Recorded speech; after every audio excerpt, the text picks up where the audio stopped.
Hello, Assalamu alaikum guys. I'm Aline from Learn English with Aline, and today we're going to talk about parts of speech. तो यहाँ पर parts of speech की definition है हमारे पास कि parts of speech होता क्या है सबसे पहले तो. And it says words are divided into different kinds and classes called parts of speech according to their use. तो क्या होता है कि हम words को जो लफ्ज़ों को हैं वो हम divide कर देते हैं. अच्छा, तकसीम कर देते हैं उनके यूजेज की वजह से, उनके इस्तेमाल की वजह से, क्योंकि हर लफ्ज़ जो है वो नाउन नहीं होगा सेंटेंस में, हर लफ्ज़ जो है वो प्रोनाउन नहीं होगा सेंटेंस में. तो वो लफ्ज़ जो है वो मिक्सचर्स होके एक सेंटेंस बनाते हैं. अगर एक ही सेंटेंस के अंदर 10 लफ्ज़ हों, वो तमाम के तमाम हम नाउन ही रख दें तो बात समझ नहीं आएगी, क्योंकि वो अपनी बात पूरी मुकम्मल नहीं कर पाएंगे. तो इसी तरह पार्ट्स ऑफ स्पीच में फिर हम क्या करते हैं कि जो हमारी लैंग्वेज है, जो भी सेंटेंस है, हम जब भी कम्युनिकेट करते हैं आपस में तो हमें सेंटेंसेस का सहारा चाहिए होता है, और सेंटेंसेस बनाने के लिए हमें लफ्ज़ों का सहारा चाहिए. तो वर्ड्स जो है हमारे वो सेंटेंस बनाते हैं, सेंटेंस से फिर हम बातचीत करते हैं, फिर सेंटेंस से हम पैराग्राफ बना सकते हैं, पेजेस कंप्लीट कर सकते हैं. सही है. तो वेरी इंपॉर्टेंट कि सेंटेंस बहुत इंपॉर्टेंट है. तो उसमें फिर लफ्ज़ों की तरतीब इस तरीके से दी जाए कि at the end of the sentence it does make some kind of sense to us as well. Okay. तो इंग्लिश में इसको हम पार्ट्स ऑफ स्पीच कहते हैं, और इसको हमने 8 तरीक़ों से डिवाइड किया हुआ है.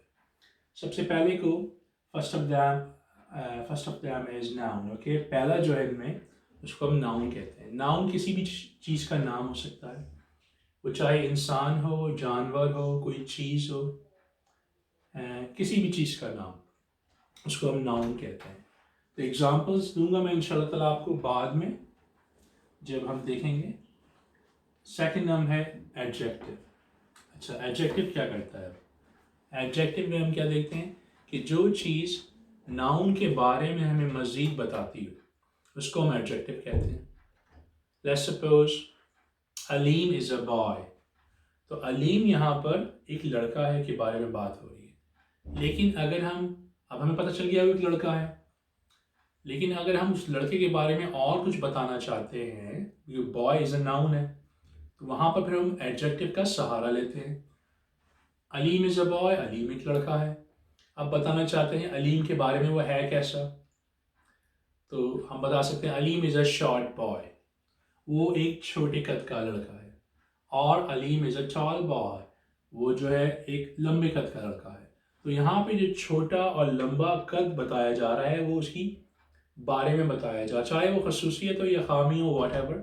लेकिन जब वो डिफाइन करेगा नाउन को और, तो उसको हम एडजेक्टिव कहते हैं. थर्ड वन है प्रोनाउन. प्रोनाउन जो नाम की जगह इस्तेमाल होता है. हमारे पास लेट्स सपोज नाउन है, नाम है, अलीम एक नाम है, शब्बीर दूसरा नाम है, जेन है, जेनेट है, पॉल है, माइकल है, मोहम्मद है. तो ये सारे नाम हैं हमारे पास. तो इन नामों की बजाय हम जो चीज़ इस्तेमाल करते हैं उसको हम प्रोनाउन कहते हैं. Let's suppose we don't want to be using the name every single time. Okay, आप जब घर पे होते हैं बार बार अपने भाई को बुलाना या अम्मी से मुखातिब होना है, बार बार नाम नहीं लेंगे उनका. सही. तो वहाँ पर आप प्रोनाउन यूज़ करते हैं. लेट्स सपोज अम्मी ने पूछेंगे किसने तोड़ दिया, आपने पहली बार तो बता दिया भाई ने तोड़ दिया. फिर दोबारा पूछेंगे हाँ उन्हीं ने तोड़ा है. अब उन्हीं ने तोड़ा है जो बताया ना, उनका नाम ही है मेरे भाई ने तोड़ा है, उन्हीं ने तोड़ा है. तो फिर वहाँ पर उन्हीं जो हो जाता है वो प्रोनाउन हो जाता है, क्योंकि पहली सेंटेंस में बात बताई जा चुकी है कि किसने तोड़ा था अगर कोई चीज़ टूटी. तो प्रोनाउन होता है.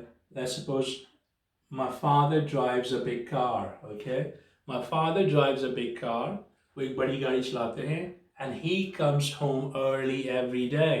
तो यहाँ पर पहली सेंटेंस में हमें पता चल गया कि मेरे वालिद साहब गाड़ी चलाते हैं एक बड़ी, और दूसरे सेंटेंस में मैं वालिद साहब का नाम दोबारा लूँ, my father does it, rather than saying my father I say and he comes home. he जो है वो प्रोनाउन है, वो comes जल्दी आ जाते हैं, he comes home early. verb. okay, verb जो होता है, अब यहाँ पर तो एक बात आ गई कि my father has a car, मेरे अब्बू के पास एक गाड़ी है. my father has a blue car, ये क्या नाम है आपका, एडजेक्टिव भी हो गया. ओके. इसमें एक गाड़ी है तो लेकिन काम को नहीं बताया जा रहा, वो बताया जा रहा है कि गाड़ी है। He owns a car. He means a pronoun. He owns a car. पर ये नहीं बता रही काम क्या करते हैं।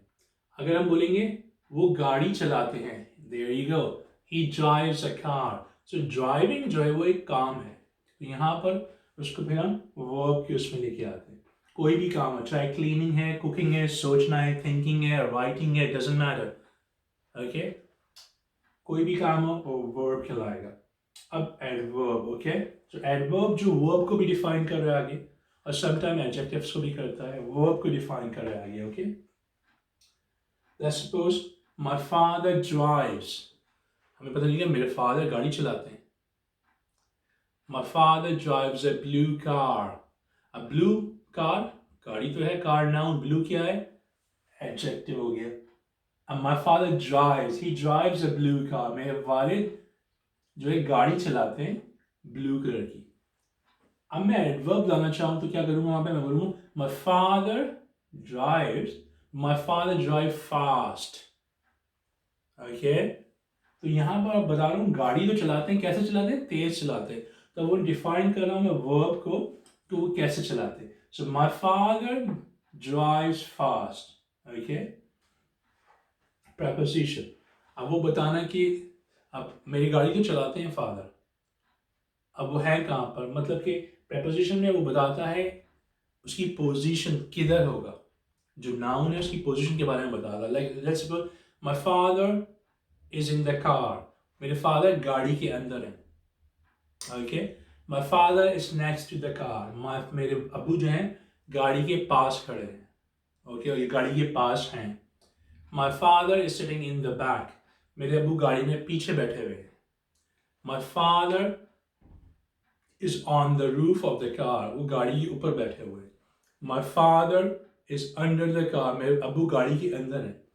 तो जो प्रपोजिशन होता है वो हमें बताता है कि जो काम करने वाला है या जो नाउन है वो कहाँ है उस वक्त, उसके बारे में हमें डिफाइन करता है। लेट्स सपोज उर्दू में आप बोलते हैं मैं कमरे के अंदर हूँ, मैं गाड़ी के ऊपर हूँ, मैं छत पर हूँ, मैं बिस्तर में हूँ। तो इस तरह की जो चीज़ें होती हैं जो डिफाइन करती हैं अंदर बाहर ऊपर नीचे, इसको हम प्रपोजिशन कहते हैं। उसके बाद कंजंक्शन है हमारा। कंजंक्शन में क्या करते हैं, हम सेंटेंसेस को मिलाते हैं कि, तो उसमें हमें चाहिए होता है जैसे कि उर्दू में आप बोलेंगे मैं गाड़ी चलाता हूँ, मैं खाना खाता हूँ, मैं सोता हूँ, तो उनको मिलाना होता है, हम क्या बोलेंगे मैं गाड़ी चलाता हूँ और मैं सोता हूँ, तो जो और है and, it's a conjunction, okay. Interjection हमारी फीलिंग्स के बारे में होता है। इंटरजेक्शन कभी कभार हमारे को बैठे हुए अचानक से खुशी हुई किसी चीज़ की, हमने खबर सुनी कि अम्मी आ रही है मिलने, या हम जा रहे हैं नानी से मिलने, या दादी से मिलने, या दादा से मिलने, या नाना से मिलने, या कज़न्स आ रहे हैं, तो अचानक से खुशी होती है। तो ये जो हमारी फीलिंग्स होती हैं उनको एक्सप्रेशन जो होता है उनको एक्सप्रेस करने के लिए हम इंटरजेक्शन का यूज़ करते हैं, इसको हम डिवाइड किया इंटरजेक्शन में, ओके।